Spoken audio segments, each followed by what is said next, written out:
लखनऊ में हुए दर्दनाक हादसे पर बीजेपी विधायक सुरेंद्र मैथानी ने बड़ा बयान दिया। उन्होंने कहा कि हादसे में कानपुर के दो बच्चों समेत छात्रों की मौत बेहद दुखद है। विधायक ने दोषी अधिकारियों और संचालकों पर सख्त कार्रवाई की मांग की है। साथ ही उन्होंने कहा कि बच्चों की मौत आग से नहीं बल्कि जहरीली गैस और धुएं से दम घुटने के कारण हुई है। बेसमेंट और बंद हॉल में फायर सिस्टम तथा इमरजेंसी एग्जिट अनिवार्य करने की मांग उठाई है। लखनऊ हादसे के बाद जितने आपके अधिकारी हैं, ये हादसा होने के बाद ही क्यों जागते हैं? देखिए, हादसा बहुत दुखदपूर्ण है। हमारी विधानसभा के भी, कानपुर के भी दो बच्चे उसमें उनकी मौत हुई है।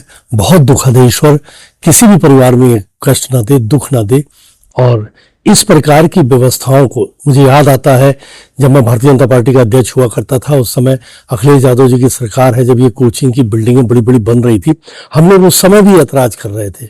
और उसके बाद लगभग मुझे लगता है कि पूरे कालखंड में जब वो बिल्डिंगें बन के तैयार हुई, तो आज जितनी भी कोचिंगें हैं उनमें संख्या इतनी अधिक हो जाने के कारण से वो सारी व्यवस्थाओं को व्यवस्थित नहीं कर पाते हैं।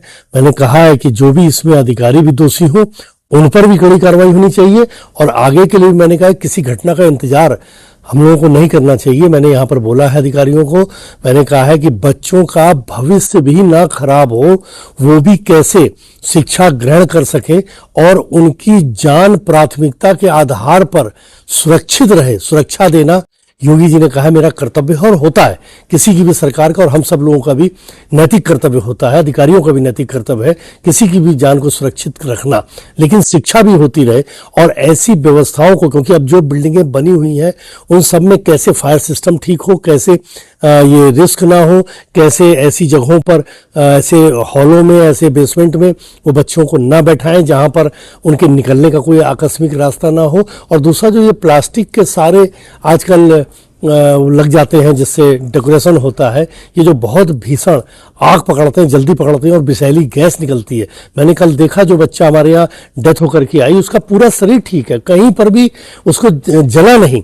और एक जो दूसरा बच्चा था, बीज लड़का, उसको भी देखा मैंने, तो उसके केवल हाथ की इस कोहनी तक केवल वो ऐसा जला था जैसे केवल ऊपर की खाल उखड़ी थी, मतलब जले नहीं थे वो, लेकिन वो दम घुटने से, गैस के उससे, जहरीली गैस से दम घुटने से मरे, क्योंकि उनकी बॉडी में कहीं भी जलने का निशान नहीं, सर पे बाल भी थे, सब कुछ थे।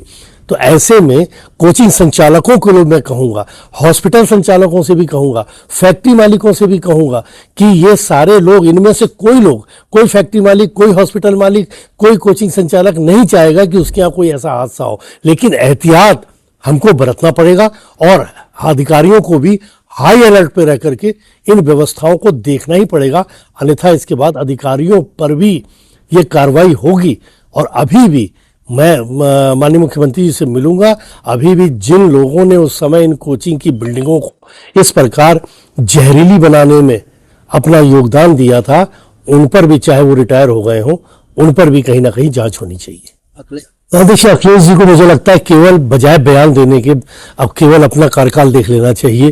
कैसे कोचिंग का, आप पूरे कानपुर की कोचिंग मंडी में जाकर के पूछ लीजिए, जितने वहां पे टीचर्स हैं उनसे पूछिए कि सारे, मैं तो चूंकि कोचिंग मंडी के ठीक बगल में ही रहता हूं, तो वहां पूछिए आप कि कैसे कोचिंगों को बंद करा करके एक राजाज्ञा अनऑफिशियली, मौखिक रूप से केडीए के अधिकारियों के द्वारा जारी कराई गई थी, जिसमें प्रत्येक कोचिंग वाले को तब कहा गया था अखिलेश जी के समय में कि 2-2 लाख रुपए जमा करिए। ये बात कोचिंग मंडी के लोगों ने, वहां के टीचर लोगों ने, यहाँ केवल हम लोगों के कान में नहीं बताई, सार्वजनिक रूप से उस समय उन लोगों ने बताई थी, और कई मीडिया के मित्रों ने भी इस चीज को चैनलों में दिखाया था। तो मैं कोई उसको प्रमाण नहीं दे रहा, लेकिन चूंकि मीडिया में भी दिखा, लोगों ने भी बताया, तो क्यों आपने उस समय 2-2 लाख रुपए पर कोचिंग से लेकर के और इस तरह के पाप को होने दिया?